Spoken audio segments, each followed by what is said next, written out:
Fala pessoal, estamos ao vivo nesta segunda-feira, dia 25 de maio de 2020, são 9 horas e 4 minutos. Eu sou o William De Luca, jornalista, e apresento semanalmente algumas entrevistas para vocês aqui na TV 247. Sejam muito bem-vindos todos e todas. Eu já agradeço de antemão quem já estava assistindo, já tinha muita gente aqui esperando a gente antes de começar. A Maria Lopes virou assinante do canal, Manuel Bassoi também, Jailson Alves, Carlos Borromeu de Souza, Delci Batista, Toco Berrante, seu monstro, Neto, o José Roberto das Neves Santos. Como parar esse ministro fake do meio ambiente? Antônia Santos, a Sara Souza mandou um fora Salles, Esther dos Santos, a Verônica Vidal, que está sempre aqui, um beijo para você, Verônica, o Vladimir Pereira da Silva, boa noite, amigos do PT, fora genocida. A Verônica mandou um beijo para os entrevistados, a Marilena Queiroz e o Maniac Death Metal, que está sempre aqui também. Um abraço para você, Maniac. Como vocês já leram no nosso, aí hoje no nosso tema, eu vou conversar com duas pessoas que são especialistas em meio ambiente para tentar entender o que raios está acontecendo nesse país em relação ao meio ambiente, já que está difícil entender, né? A gente, no meio de uma pandemia, a gente tem outros problemas gravíssimos para cuidar simultaneamente no país, e alguns desses problemas são causados pelo próprio governo.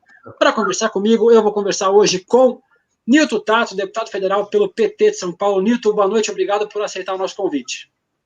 Eu que agradeço, De Luca, a oportunidade de conversar com todos os seguidores aí do 247, também os meus seguidores, e para mim é um prazer enorme estar dividindo essa entrevista, essa live, uma pessoa que eu admiro muito.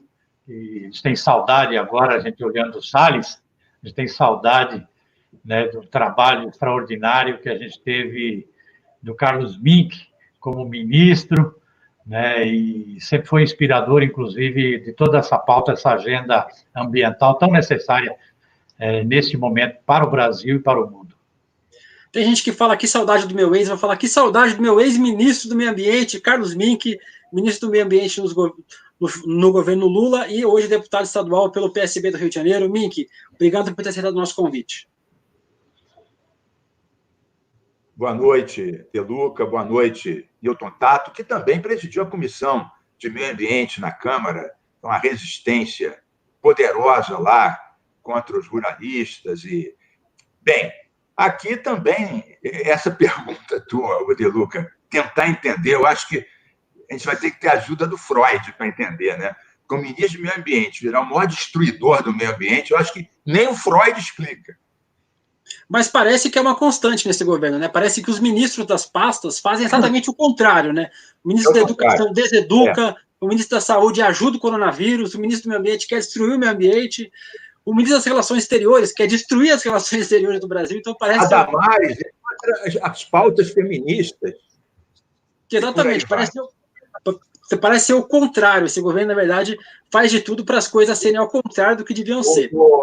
De Luca e Nilton Tato, eu estava pensando nessa frase, foi uma das que inspirou essa nossa conversa de hoje.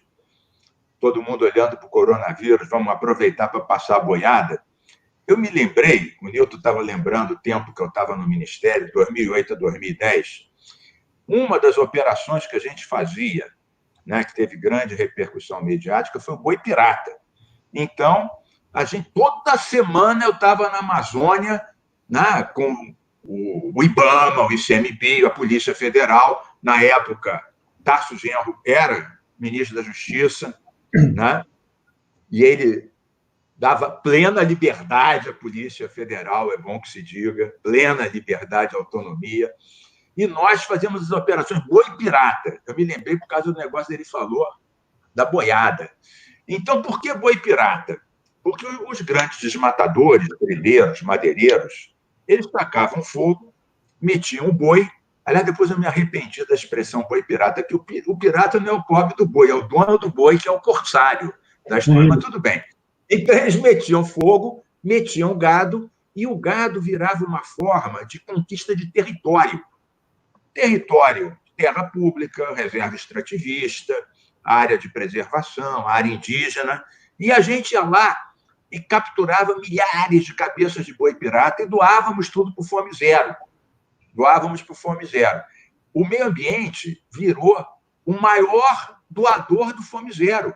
Eu me lembro que o Patrus Ananias era o ministro dessa área social, ele olhava a gente, abria um sorriso de orelha a orelha, que todo esse boi pirata virava churrasquinho no Fome Zero.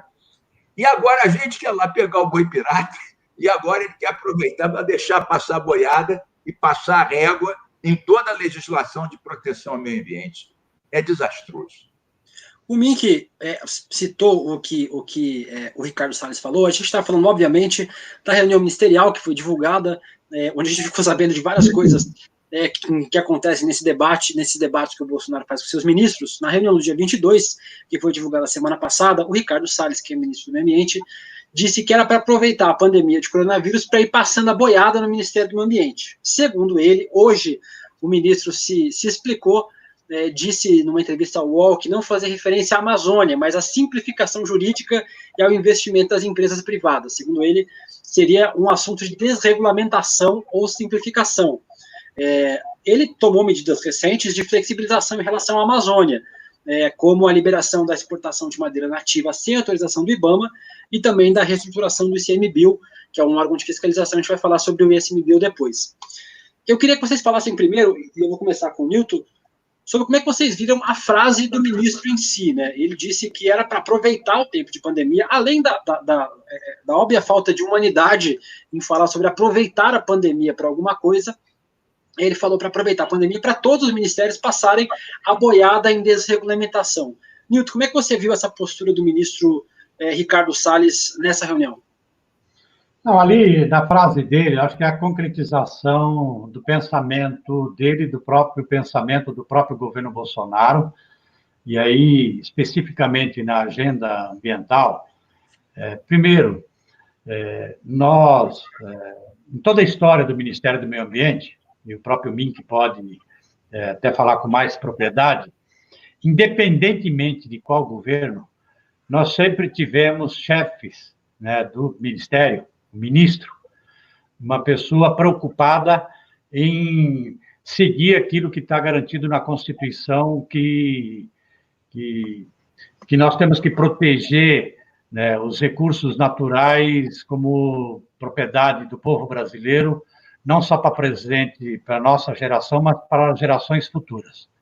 E hoje a gente tem, no Ministério do Meio Ambiente, uma pessoa que não pensa desta forma e, portanto, não segue aquilo que a própria Constituição diz que tem que seguir lá no Ministério do Meio Ambiente. E que, de certa forma, foi expressado, entendeu? Aquilo que ele vem fazendo desde o primeiro dia que ele assumiu o Ministério do Meio Ambiente, que é desestruturar todo o sistema, por exemplo, dizer, né? Então, tanto do ICMBio como do IBAMA, né, do papel da Agência Nacional de Água, enfim, toda a estrutura e aquilo que a gente construiu, aí eu estou falando a gente, o povo brasileiro, né, construiu do ponto de vista de arcabouço legal, né, pensando, atendendo aquilo que está na Constituição, que é assegurar esses recursos naturais para essa geração e para as gerações futuras.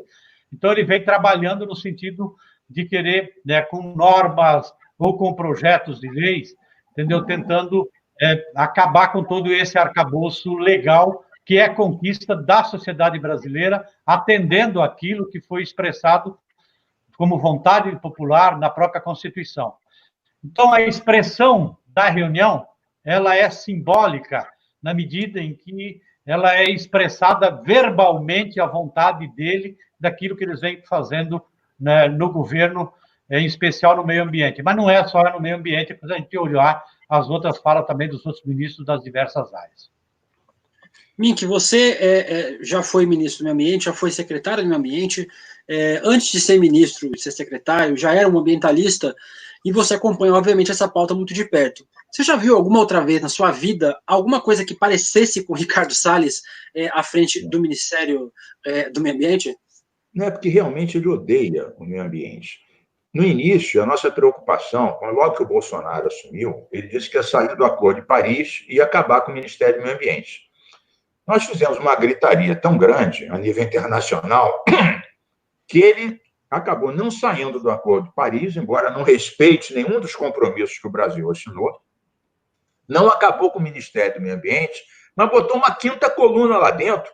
Eu já me pergunto se não seria melhor ter acabado, porque ele botou uma cabeça de ponte lá, como se fosse um inimigo dentro do meio ambiente. Então, ele foi desestruturando os órgãos. É bom que se diga, ele diz que vai passar boiada com o coronavírus, aliás, uma frase de uma crueldade e de um cinismo.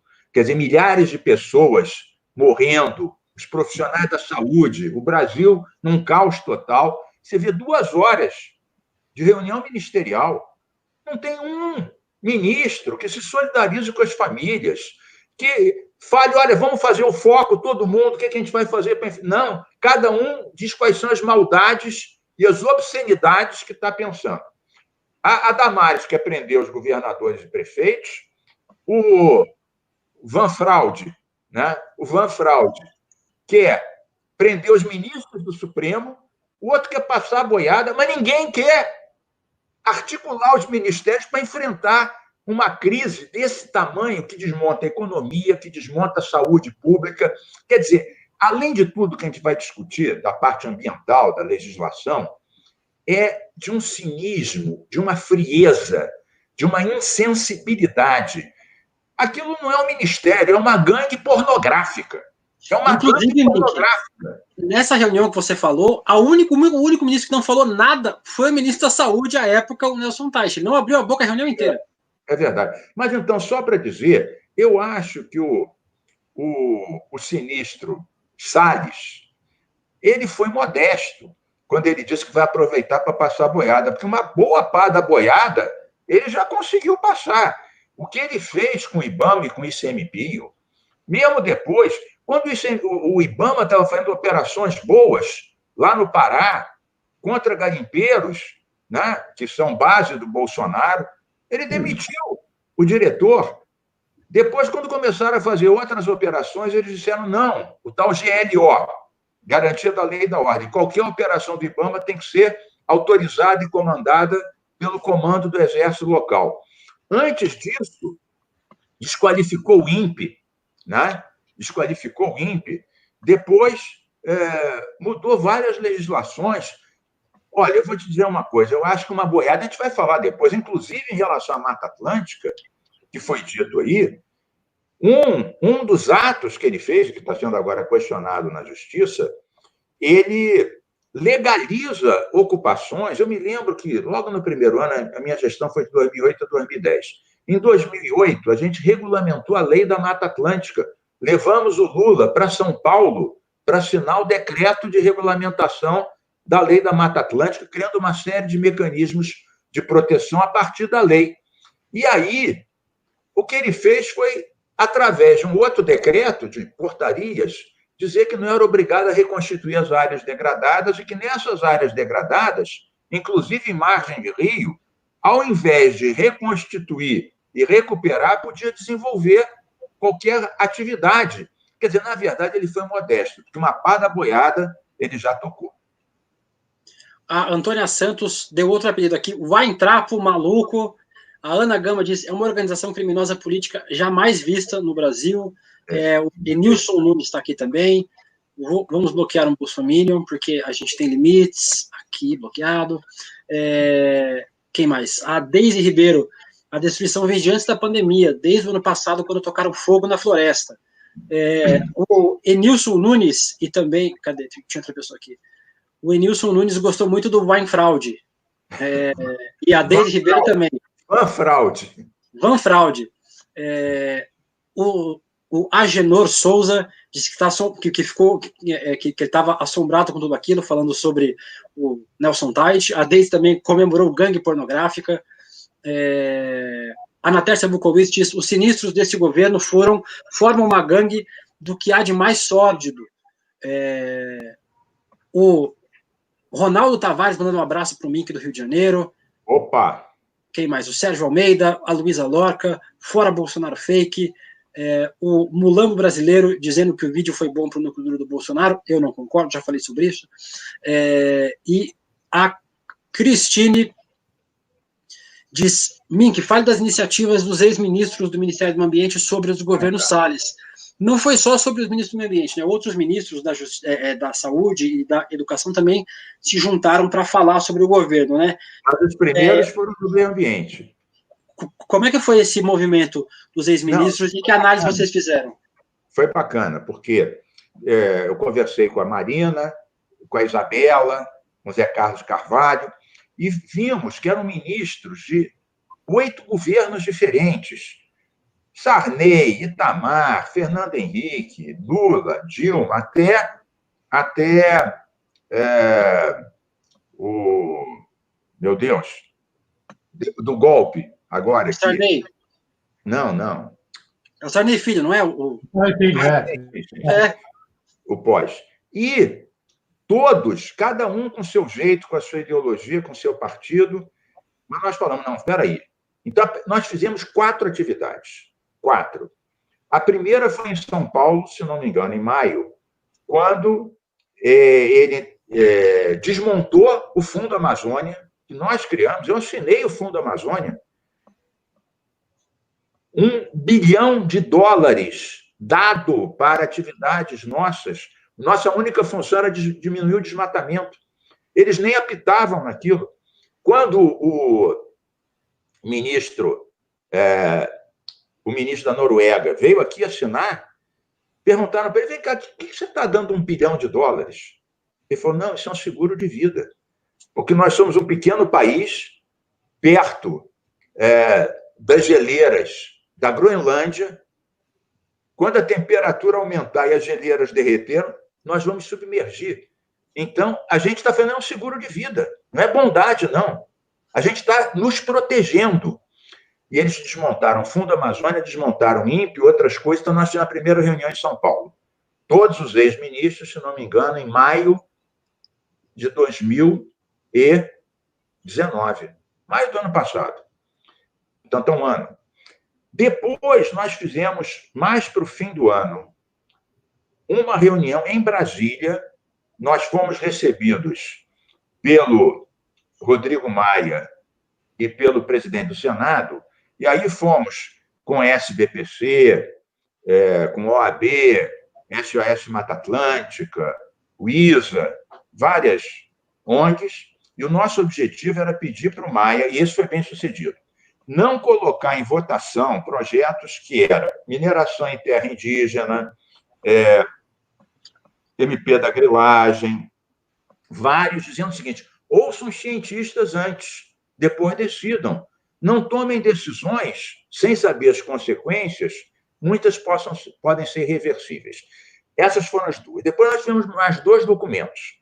Um em relação aos índios, recente, para a Organização Mundial de Saúde, alertando o que isso ia afetar, aí já a pandemia, a saúde indígena. Ia ser um novo etnocídio, como no passado foi o sarampo, na malária e outros.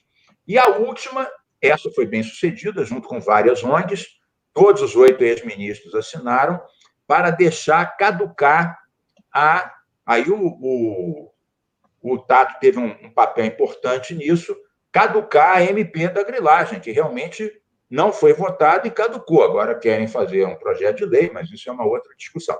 Então, foram 4 intervenções dos ex-ministros, sendo que 2 tiveram algum resultado prático, claro, juntado com as bancadas progressistas. O Tato pode falar muito melhor sobre isso. Tato, a gente tem lá no Congresso, inclusive, uma composição muito ampla na frente parlamentar do meio ambiente, que tem partidos de vários espectros, né? Partidos do centro, de direita. Eu queria saber, no Congresso, como é que estão esses debates lá e como é que o Congresso recebeu essas falas do Salles, né? Já que vários partidos já se pronunciaram, o PV pediu, inclusive, hoje o impeachment do Ricardo Salles, o PSOL já tinha feito também, acho que um pedido semelhante. Eu queria saber, em Brasília, no Congresso, como é que foi recebido essa fala do Salles? Não, é importante dizer que, depende da frente ambientalista, você tem parlamentares de diversos partidos. Mas, a gente pegar o exemplo da votação que teve na MP 910, porque tinha iniciado, na verdade, ela tinha chegado lá na pauta, e o primeiro requerimento, né, porque do kit de obstrução, era a retirada de pauta, como ela já tinha dado quórum, então a votação foi até o final. Então, só para ter uma ideia, a gente teve 130 e poucos votos, tá? Então, tinha 341 votos lá para votar para ela tocar adiante. Então, só para mostrar que nós temos uma bancada ampla, né, que dialoga, entendeu? Que tem parlamentares em diversos partidos, a totalidade de alguns partidos. Então, do PT, por exemplo, ali a gente tinha a totalidade, do PSOL, né, do PCdoB, da Rede, PSB, tá? PDT, mas a bancada, mas também as pessoas precisam entender que a bancada ruralista é muito maior, tá? Isso a gente precisa entender, que defende os interesses, né, do agronegócio. E do agronegócio, e mesmo dentro da bancada ruralista, as pessoas precisam entender, o pior do agronegócio é a maioria dentro da bancada ruralista, tá? Que é um pouco isso que está comandando hoje a política no Ministério da Agricultura e no Ministério do Meio Ambiente. Daí também é preciso as pessoas entenderem. Agora, a declaração do Ricardo Salles, ela um pouco que escancarou, porque um conjunto maior de parlamentares até fez a ligação direta entre aquela fala, deixar a boiada passar, né? Fez uma ligação direta com esse projeto, agora de lei 2.633, o projeto da regularização fundiária, que era a antiga MP 910. Então, isso ajuda num movimento que a gente está construindo e a gente acredita que a gente vai conseguir, né? E é importante, inclusive, Mink, ajudar nessa articulação com os ex-ministros, porque foi um movimento muito bonito, né, daquilo que se mobilizou de atores diversos, né, da academia, ambientalistas, movimentos populares do campo, da floresta, das organizações, até de setores empresariais, né, artistas, né, personalidades, contra essa votação, pressão, inclusive, internacional, né, de parlamentos, né, de cartas de alguns parlamentos, principalmente da Europa, né, falando, olha, nós vamos deixar de importar produtos do Brasil se votar essa lei. Então, agora a gente quer aproveitar esta mobilização, entendeu? Para fazer o impedimento também dos Salles. E acho que a temperatura que a gente está vendo é que a gente pode, dentro do Congresso Nacional, ir além daquilo que a gente tinha de força com relação à luta contra a medida da MP 310. Então, é possível, se a gente souber trabalhar e souber fazer essa articulação, a gente pode ir mais longe e ter o impedimento. E, com isso, inclusive, contribuir para o impedimento maior que nós precisamos fazer, porque o Salles... é isso que nós precisamos entender. Nós precisamos tirar o Salles, tá? Mas vai colocar, se deixar lá o Bolsonaro, vai colocar o igual, o pior, né? Entendeu? Então, nós precisamos entender que nós precisamos mudar o governo. Nós precisamos tirar o Bolsonaro, até porque a maior parte das medidas que foram adotadas pelo governo Bolsonaro, a grande parte dialoga com essa agenda ambiental do ponto de vista do retrocesso para atender, né, setores produtivos dos mais escusos e que não interessam, inclusive, nem para o povo brasileiro, nem para o Brasil e nem para as futuras gerações. Aproveitar para agradecer o Augusto Davi, que está assistindo lá no Twitter, muita gente vendo pelo YouTube, agradecer a Vera Heskin no Superchat. Já eu faço a pergunta, Vera, ela é bem importante, vou fazer mais para o final do programa. E o Cláudio Alves mandou, vocês estão falando do ministro Maitrauma, que é um outro apelido do Weintraub, aparentemente ele tem muitos apelidos. Quero agradecer a todo mundo que está assistindo, uma audiência bem bacana. Peguem e compartilhem esta live nos seus grupos de WhatsApp, no Facebook, mandem para todo mundo, para a gente poder fazer com que mais gente ouça sobre esse tema. Então, fico aguardando a ajuda de vocês aí para aumentar a audiência. O Mink já tinha falado, os números do coronavírus e os números da destruição da Amazônia parecem que estão vivendo picos simultâneos. A gente tem a destruição da floresta, assim como o aumento dramático das consequências do coronavírus para as pessoas. Abril foi um outro aumento, além do aumento do coronavírus, registrou os alertas de desmatamento da Amazônia. O número subiu 63,75% em relação ao mesmo mês do ano passado.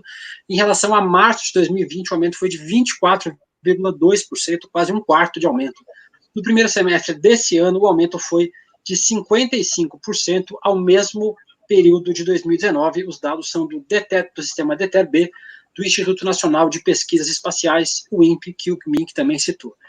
O número de queimadas na Amazônia está caindo em relação ao de 2019, mas o desmatamento está acelerando intensamente em 2020. O Brasil pode produzir até 20% a mais gases do efeito estufa nesse ano. Mink, eu queria saber como é que você tem visto essa relação do governo Bolsonaro e do ministro com a Amazônia, né? Parece que há um certo interesse ao contrário, né? Não interesse em ter um estado de proteção para a Amazônia. Isso começou no ano passado com as queimadas, quando os culpados viraram o Leonardo DiCaprio, as ONGs. E o Greenpeace. Eu queria saber como é que você tem visto essa relação desse governo do ministro com a Amazônia. De Luca, eu estou impressionado. Eu não sei como é que eu consigo me impressionar mais com um governo tão predatório e destruidor. Porque em todos os países do mundo, no meio da crise do coronavírus, tem diminuído as emissões de carbono, porque diminui transporte, diminui refinaria, né? Já não sabem mais onde estocar o petróleo. Não caíram as emissões. Acho que o Brasil é o único grande país que, no meio do coronavírus, aumenta as emissões por causa do desmatamento da Amazônia. Eu me lembro, no nosso tempo, eu fiquei 2 anos no Ministério, de abril de 2008 a abril de 2010. Nesses 2 anos, nós reduzimos o desmatamento da Amazônia à metade, de 13 mil, que foi o último ano da Marina, para 6.500. Metade, em 2 anos. Mas não foi só com as operações Boi Pirata, né? Nós fizemos o Fundo Amazônia, nós fizemos o Pacto da Madeira Legal, dizer, olha, exportar tudo bem, mas tem que ter o selo verde, tem que ter o licenciamento de origem. Nós temos o Pacto do Minério Legal, o zoneamento econômico ecológico da Amazônia. Então, foram várias medidas de natureza repressiva e também a moratória da soja, foi uma coisa muito bem sucedida. A soja deixou de ser um fator relevante de desmatamento da Amazônia. Isso foi feito junto com o Greenpeace, WWF, as grandes ONGs. Eu me lembro, Paulo Haddad teve um papel fundamental nisso. Então, eu toda semana participava de operações e toda semana te discutia com os empresários da Amazônia e dizia, olha, é possível exportar madeira com base legal, é possível fazer ferro sem usar carvão vegetal de mata nativa, né?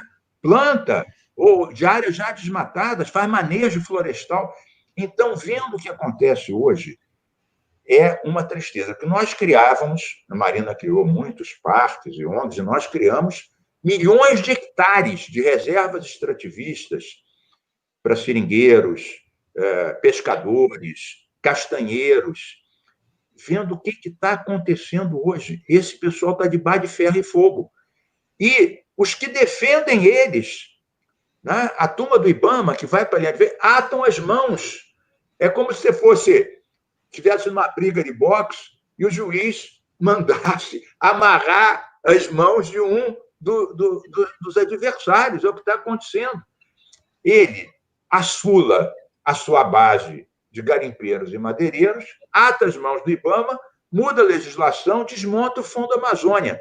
Então, você vê, Newton Tato, eu estava pensando como é muito mais fácil destruir do que construir. Você fica anos para fazer a legislação, para fazer o parque, para fazer o pacto da soja. A lei do clima, na primeira lei do clima foi no nosso tempo. O Lula assinou, o pessoal achou que ele não ia assinar. O Brasil foi o primeiro país em desenvolvimento a ter meta de redução das emissões de carbono. Todo mundo falou, não, o Lula é desenvolvimentista, não vai assinar isso. Ele viu que era bom para o Brasil isso. Era bom para a economia brasileira ter esse papel precursor. Depois, Índia, China e outros países eram todos.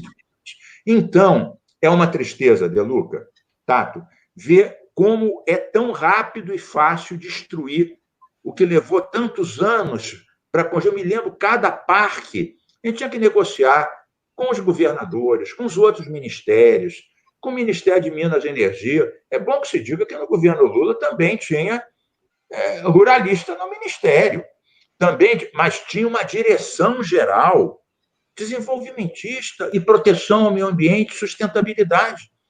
Agora parece que os ministérios competem quem é que vai fazer mais terra arrasada. E a resistência tem que ser realmente global. Tem que ter o Fora Salles, mas a gente não pode ter ilusão. Com esse quadro, é que nem o do meio ambiente. Aquele anterior, que era uma desgraça, saiu ele e entrou o Van Traub. Então, o Tato tem razão. O Fora Salles é essencial, porque ele passou dos limites, mostrou uma crueldade e um caráter mesmo de bandido ambiental. Ele é um criminoso ambiental. Essa que é a verdade. Mas não basta. Quem é que vem depois dele? Esse é o problema. Tato, em relação à Amazônia, como é que você tem visto essa posição do governo? Não é só esse o ponto de ter um ministro que é antiambientalista, né? Mas tem uma ministra da Agricultura que também é uma ministra que tem avançado muito contra os interesses da preservação ambiental também, né? Primeiro, para você entender que tem esse modelo de agricultura de expandir, né, e que é baseado na concentração de terra, no uso intensivo de agroquímicos, de agrotóxicos, tá? Ele cada vez mais ele precisa de mais áreas para poder se manter vivo, tá? Que é um modelo que está sendo questionado no mundo inteiro, até porque não cumpriu com aquele que eles falavam que se cumpria há 30, 40, 50 anos atrás, que precisava ser esse modelo para acabar com a fome aumentou de lá para cá, tá? E aí eles não têm limite de expansão, por isso que estão querendo agora nessa fronteira agrícola, tanto para o Cerrado, Pantanal, em especial para a Amazônia. Estou falando de boa parte desse pensamento do agronegócio do Brasil. O outro, que também ganhou muita força, e que a gente precisa entender um pouco o que é que está por trás, é o interesse específico do próprio Bolsonaro para o setor de mineração, que aí está relacionado, né, com o garimpo, né, e também com as grandes empresas mineradoras internacionais. Tá? Então, ali também, por isso que querem mexer na legislação para entrar por aí. Então, você tem, na verdade, muitos interesses que estão por trás para explorar, entendeu, os recursos na Amazônia. E a outra é que eles não acreditam em nada naquilo que a ciência, que as pesquisas vêm demonstrando, da importância da Amazônia, da floresta amazônica, do ponto de vista do clima, da umidade, das chuvas que traz aqui para o Sudeste, para o Sul, inclusive para a própria agricultura. Né? Então, tem um embate aí também, né, daquilo que é a representação desse governo completamente contra a ciência. Então, eu vejo aqui que ou a gente tira esse governo, ou vai colocar em risco mesmo a própria Amazônia. Tinha um desafio muito grande, né? Mink contribuiu muito, entendeu, para a produção, porque você tem 20 milhões de amazônidas, pessoas que vivem no bioma da Amazônia brasileira, tá? E que, portanto, eles precisam, sim, buscar alternativas de geração, de trabalho, de renda, de manutenção da qualidade de vida, tá?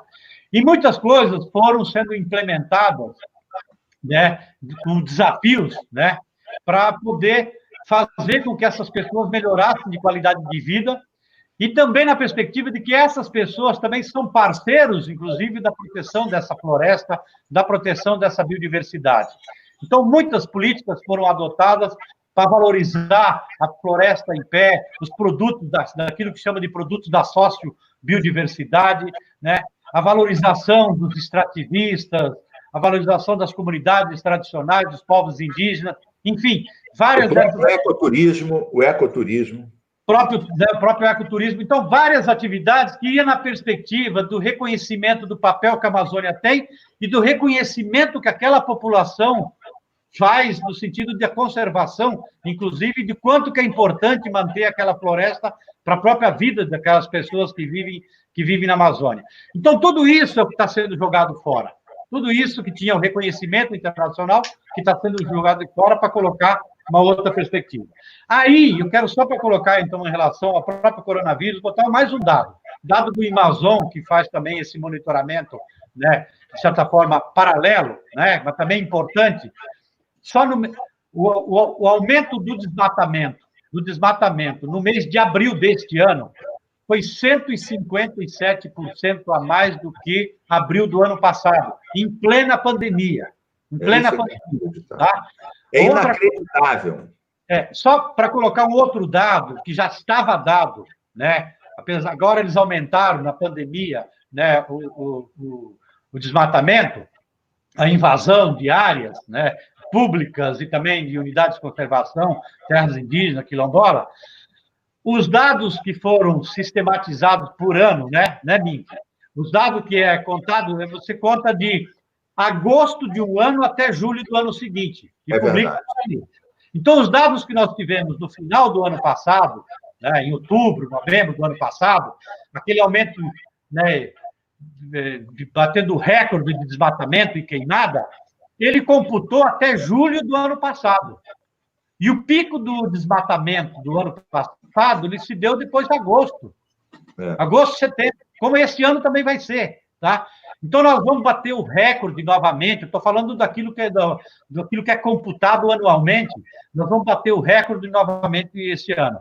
Então, nós vamos ter agora, depois que passar a pandemia do coronavírus, esse momento de pico, tá? Nós vamos ter a outra pandemia, que são os indicadores de queimada e desmatamento, que vai chamar a atenção não só de toda a sociedade brasileira, mas da comunidade internacional, que é muito ruim para o Brasil, entendeu? Do ponto de vista das relações, inclusive, internacionais.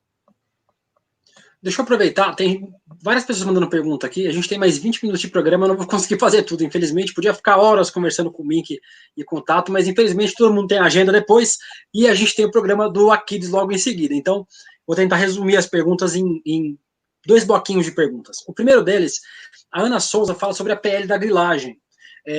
Várias empresas europeias já anunciaram que não devem comprar mais no Brasil caso a MP passe, a PL passe. Para explicar para vocês, a PL 2633 é derivada da MP 910, que foi editada pelo Bolsonaro no final do ano passado.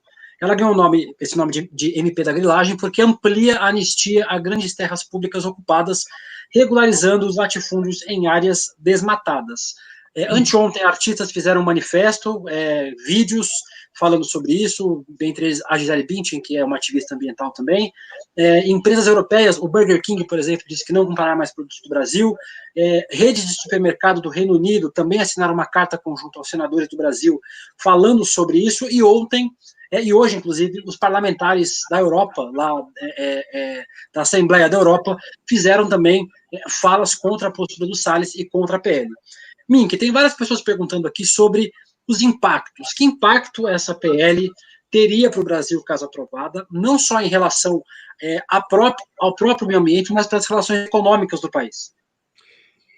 Deixa eu te dizer, você falou uma coisa que não é exatamente assim. É um pouco pior.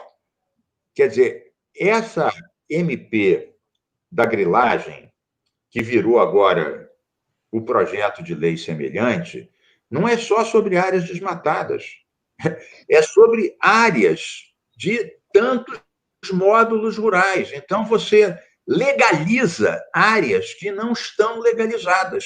Então, o que acontece? Um grileiro não é dono de uma área, chega lá, expulsa um poceiro, mete um gado, faz alguma coisa, depois chega e diz: isso tudo é meu. Não consegue regularizar, porque ele teria que ter papéis, há quanto tempo ele está lá, se comprou, registrou, onde é que está ali. Então, aquilo não é dele. Mas ele, com essa MP da grilagem, agora com um projeto de lei, que o Tato depois vai explicar melhor, ele se apropria de milhares de hectares. E, nesses hectares, ele vai poder dependendo de onde é que é a área, desmatar metade disso. Então, na verdade, ela combina a concentração fundiária, a apropriação de terras, inclusive terras públicas, e o desmatamento. Porque uma vez ele se apropriando legalmente, né, com a mão do gato, ele acaba ganhando o direito de desmatar um percentual que pode ser 50%, legalmente.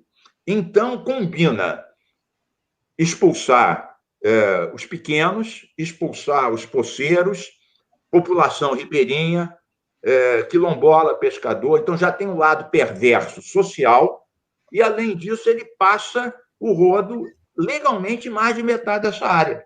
E, se for mais além, o IBAMA e o ICMBio não têm condições, porque aí combina com medidas que o Salles já tomou, e que eu disse que uma pá da boiada já tinha passado, quando ele pega e fala, não, as multas já não vão ser assim. No nosso tempo, que a gente vivia multando, a gente tinha dificuldade de cobrar as multas, mas a gente convertia alguma delas em condições, em obrigação de fazer, ou impedia que ele tivesse acesso ao crédito. Então, a gente cercava por vários lados e conseguimos reduzir a metade do desmatamento da Amazônia. Agora, eles criaram o seguinte mecanismo. Essas multas vão para uma audiência. Essa audiência vai discutir o recurso. Moral da história, de 10 mil multas, eu acho que umas 8 foram adiante. Só houve, no Brasil inteiro, 5 dessas audiências. Eles criaram um mecanismo que o que já era difícil ficou impossível multar. Então, você combina a intervenção no ICMBio, que, aliás, o pessoal chama de IPMBio, porque os biólogos, os oceanógrafos, né, os engenheiros florestais, e puseram 5 oficiais de São Paulo. Nada contra os oficiais da PM de São Paulo, mas o pessoal está dizendo que virou IPMBio. Eu tenho, só para concluir, passar aí para o Tato, eu tenho um amigo meu, que é o Zé Martins, que é um biólogo de Fernando de Noronha, o maior conhecedor de golfinhos do Brasil. E ele, claro, defendia aquelas áreas todas e foi contra um projeto de duplicar os cruzeiros, né, os grandes transatlânticos em área de golfinho, de preservação. Mudaram ele para o interior de Pernambuco, o agreste de Pernambuco, onde não tem, De Luca, um único golfinho. Esse cara é um dos 10 maiores especialistas de golfinho do mundo, né? Tem 15 livros publicados. Ele foi contra a invasão dos transatlânticos, puseram ele para... Quer dizer, você vê que é uma perversidade contra a ciência, contra a biodiversidade. Você não sabe por que ponta pegar para resistir. Agora, para concluir mesmo de verdade, esse é um tema que mexe com a juventude, não só com a esquerda. Tem muita gente que nem se diz de esquerda, se diz democrata, que ama o meio ambiente. Olha, ontem no Fantástico teve uma matéria muito forte sobre desmatamento, bem feita, e teve uma matéria muito boa sobre índios, né? Sobre terra indígena, população indígena. O trabalho que o Sebastião Salgado tem feito é uma coisa de tirar o chapéu. Que orgulho do Sebastião Salgado, um dos maiores fotógrafos do mundo. Então, a gente tem que ver que essa pauta ambiental, essa resistência, agrega gente na frente democrática contra o Bolsonaro. Porque, veja, Tato, até hoje a gente não tem uma frente ampla democrática que nem a gente teve no Direta Já. Essa é uma das coisas que está faltando. O Bolsonaro perde popularidade, mas a esquerda não ganha força, porque não constituiu uma frente ampla de resistência democrática, como foi no caso das Direta Já. Nilton, deixa eu só complementar a pergunta. Tem várias pessoas falando aqui também sobre outros pontos em relação a essa conversa. A Vera perguntou, e eu vou ampliar para te passar. O que desse governo, o que a gente ainda pode esperar de ameaça? Se tem mais alguma outra ameaça já pronta, já na agulha, fora essa PL que a gente falou? E também, o que se pode fazer politicamente para anteceder essas ações do governo? Cabe, por exemplo, unir as forças internacionais, como, por exemplo, sugere a Vera Hess? Não, primeiro que está muito claro o projeto político do governo Bolsonaro em todas as áreas, né? E aí mostra claramente que não tem preocupação nenhuma do ponto de vista dos interesses maiores da sociedade brasileira, nem da geração atual, nem das gerações futuras, especial aqui na área de meio ambiente. Então, em qualquer área, a gente vê que aquilo que a humanidade construiu de civilidade ao longo da sua história está indo por terra em todas as áreas do governo. Então, isso também vale, né, também para a área de meio ambiente, para aquilo que se espera do governo. Então, por isso que precisa acabar logo este governo, né, precisamos tirar ele logo dali. Eu quero colocar aqui um pouco também um dado que é importante para quem está acompanhando a gente, tá? 95% daqueles que dependem de regularização fundiária, que são os pequenos, o Brasil já tem legislação. Então, já tem lei para fazer isso. Então, o que aconteceu também nesta área agrária, em especial com o INCRA?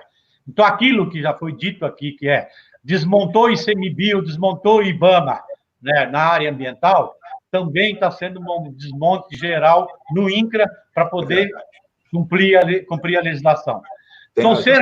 São menos de 2.000 proprietários que estão interessados nessa regularização e que equivale a mais de 25 milhões de hectares que eles querem legalizar e roubar em termos de terra pública para eles.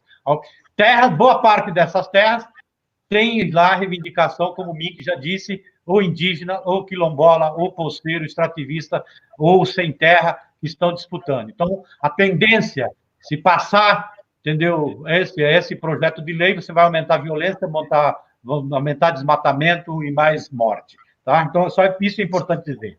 A outra coisa que é importante a gente colocar aqui, que tem a ver com a pergunta que foi colocada, aquilo que se construiu em termos de mobilização. Então, o que nós fizemos? A partir da própria frente ambientalista, das entidades ambientalistas e dos parlamentares da frente, nós fomos dialogar com todos os movimentos populares do campo. Então, o pessoal da CONAC, MST, CONTAG, APIB, enfim, todo mundo.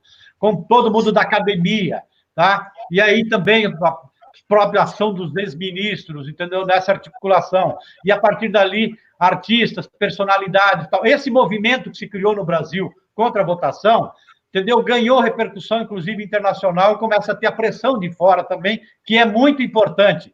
Que é muito importante porque quando você tem setores empresariais, e que eles entram por quê? Porque a população lá, que são acionistas, inclusive, dessas empresas, pressiona os governos de lá também, para falar, olha, nós não queremos importar soja que venha manchado de sangue, ou que seja a fumaça, entendeu, do desmatamento da Amazônia.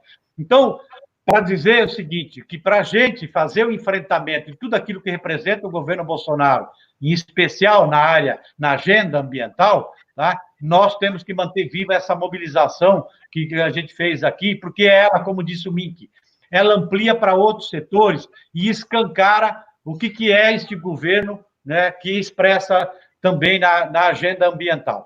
Então, eu digo isso, inclusive, porque você tem, por exemplo, muitos movimentos, entendeu, que não estão no campo da esquerda, da defesa dos animais, tá? E digo para eles, o seu animal de estimação, seu gato, seu cachorro, seu pet, tá?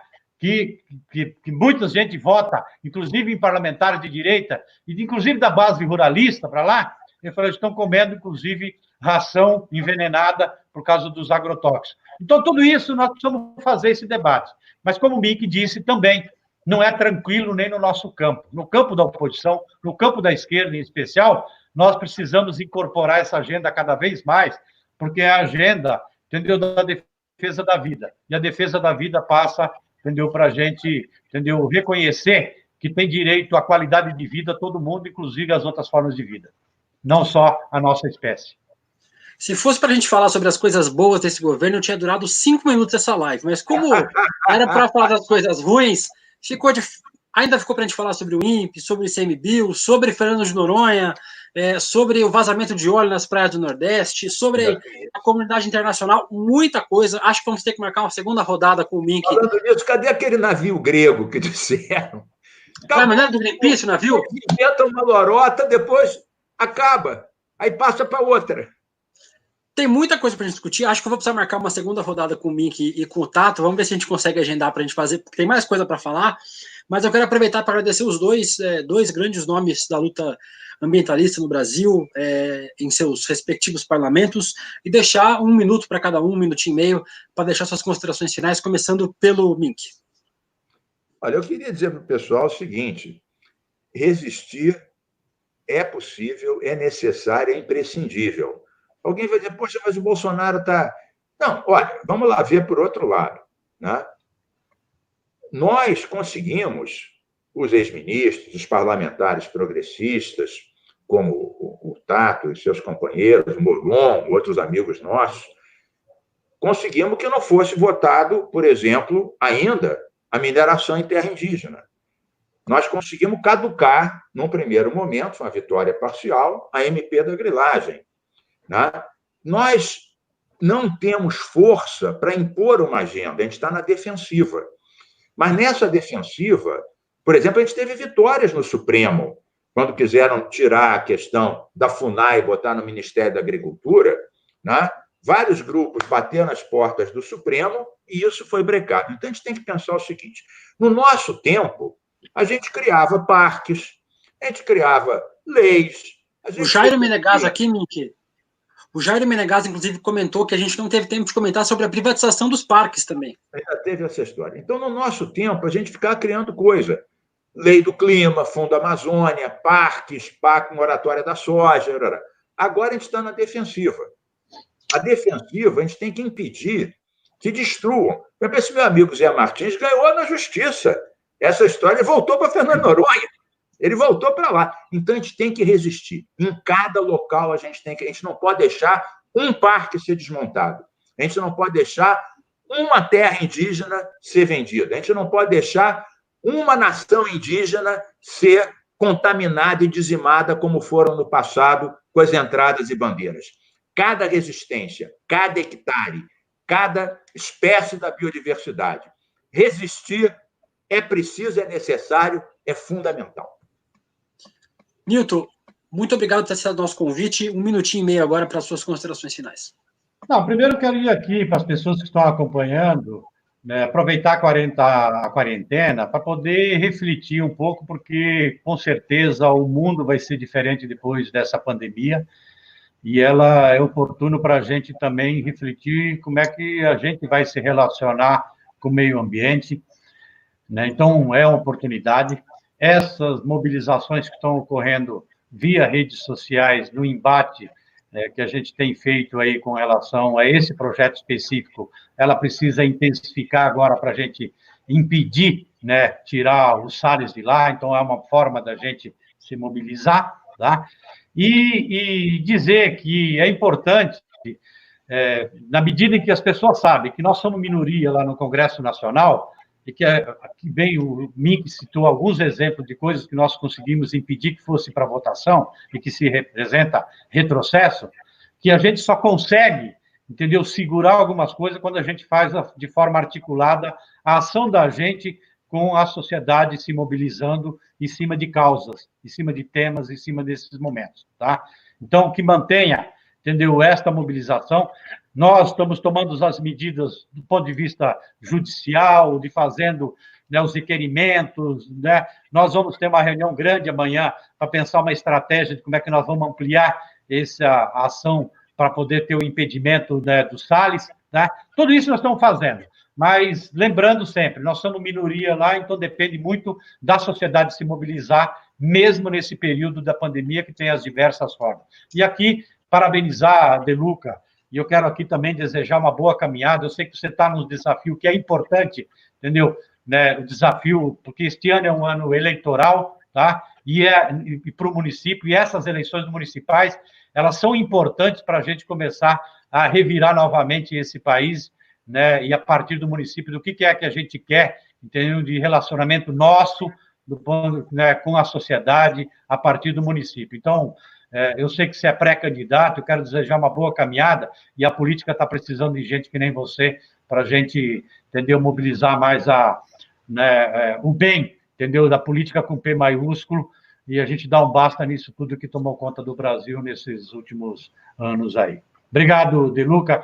Obrigado, Carlos Mink. Você sempre é um inspirador para as ações que a gente está desenvolvendo. Boa sorte, não sabia. Boa sorte, De Luca. Tá? E obrigado aí, Mink. E a gente vai precisar sempre de você estar junto aí com a gente. Obrigado, Mink, também. Saudações ecolibertárias. Isso. Muito bem, obrigado, Carlos, obrigado, Nilton. Eu volto na sexta-feira aqui no 247 só, com a Sâmia Bonfim, que é pré-candidata a prefeita de São Paulo pelo PSOL, deputada federal, companheira do Nilton Tato lá em Brasília, na bancada paulista, lá em Brasília. Mas eu tenho entrevistas no meu canal também, tá aqui embaixo, tá passando para vocês, se inscrevam lá. Eu vou entrevistar amanhã a Beth Sayão, deputada estadual do PT aqui de São Paulo. Quarta-feira eu converso com o Bruno Bimbi, que é um jornalista brasileiro, argentino, que morou muito tempo no Brasil, e na quinta-feira eu converso com outra colega do Nilton, converso com a Natália Bonavides, deputada federal do PT do Rio Grande do Norte, sobre renovação política. Oi, Mick, você ia falar alguma coisa? Não, o Bruno escreveu aquele livro, né, Não é Saindo do Armário. Isso, ele é sensacional, ele foi muitos anos também assessor do João Willis. Do João Willis. Eu conheci ele, é um cara bacana. Bruno, muita gente boa, ele está morando na Espanha. Agora vamos conversar sobre homofobia, sobre o governo Bolsonaro, sobre essas coisas. E na quinta-feira, a Natália Bonavides. Certo, pessoal? Mink, obrigada. Nilton, obrigado. A gente vai ficando por aqui. O Bolsonaro e o Salles vão passar, mas a Amazônia, o INPE, o ICMBio, a biodiversidade vão continuar. Muito bem. Pessoal, obrigada. Fiquem agora com o Dia em 20 Minutos, com aqueles links. Começa daqui a pouquinho. Continue aqui no canal do 247. Até mais. Valeu.